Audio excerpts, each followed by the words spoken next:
So you book your trip to China. You're all set. You've always wanted to see the Great Wall. Apparently your wife thinks you need some new hobbies.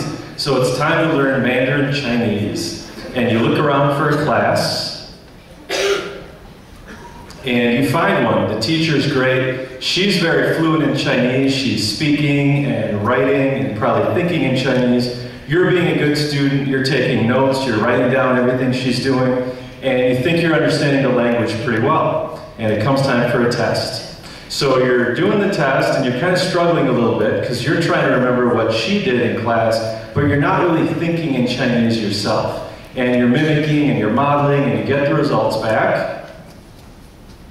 And they're not too good. So you aren't happy with the results, your teacher's not happy with the results, your parents aren't happy, which is kind of awkward because they're in their mid-70s and retired, and you don't know exactly what happened. So I would contend that learning math is a lot like learning Chinese. Languages have their own syntax, we have order of operation. Languages have their own grammar, we have properties of numbers, and I would say it's equally as difficult to learn both.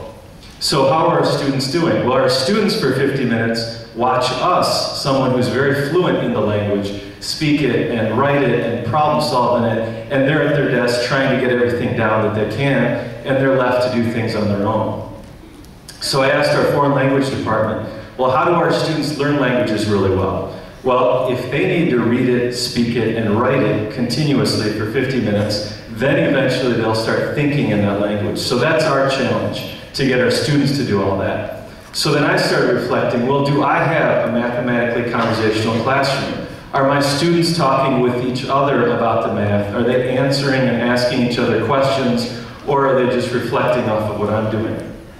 Are we increasing students' math literacy so that they're looking at math not as an isolated set of problems, but rather as a way to understand the world both in and out of the classroom?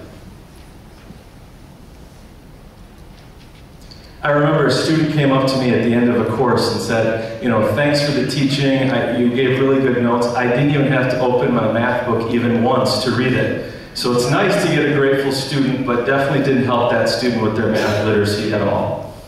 Many of us have used CRIS strategies in our classes. One I particularly like is called RAFT, where the student role plays from the perspective of a concept and presents or writes about it. So I had geometry class do it, and here's what they said.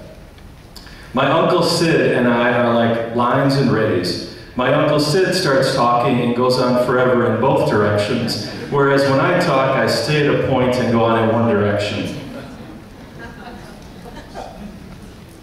Strategies like these, and think, pair, share, shoulder partners, even having students analyze their own errors on a quiz or a test, I think really elevate the level of dialogue in the classroom, and students start talking in math, listening in math, and become a little more fluent in the language. Here's some more student work. My brother and I are like intersecting lines and parallel lines. We play sports, they're different. Sometimes we don't talk at all during the day and stay parallel, and other times we intersect and get in fights, etc., etc. Well, of course, these are all freshmen, and we know freshmen are pretty compliant, do whatever you want them to do. What would an upper level class look like? Would they take this prompt and take it as seriously? So I gave it to seniors in calculus, and here's what they came up with, looking at scatter plots. On the left, a positive correlation. Yes, I do enjoy taking calculus, I work hard, I got a B on the last test. On the right is his sister, more of a scatter plot. I love going to school, cross country is hard, my favorite color is blue, Doritos.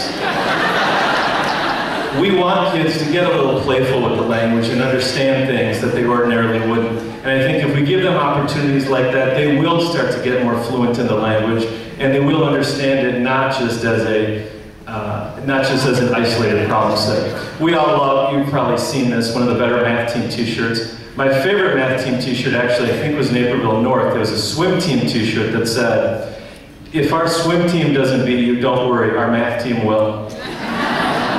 So when you go back to school on Monday, I would challenge you to have your students do some more reading, writing, and speaking in mathematics, or else they might think that you sound like Ni Hao Wai Jen. I just picked that up this morning, by the way. So, in conclusion, thank you for your attention, and I think we should probably all thank math teachers for giving us the literacy to understand a slide like this. So, thank you.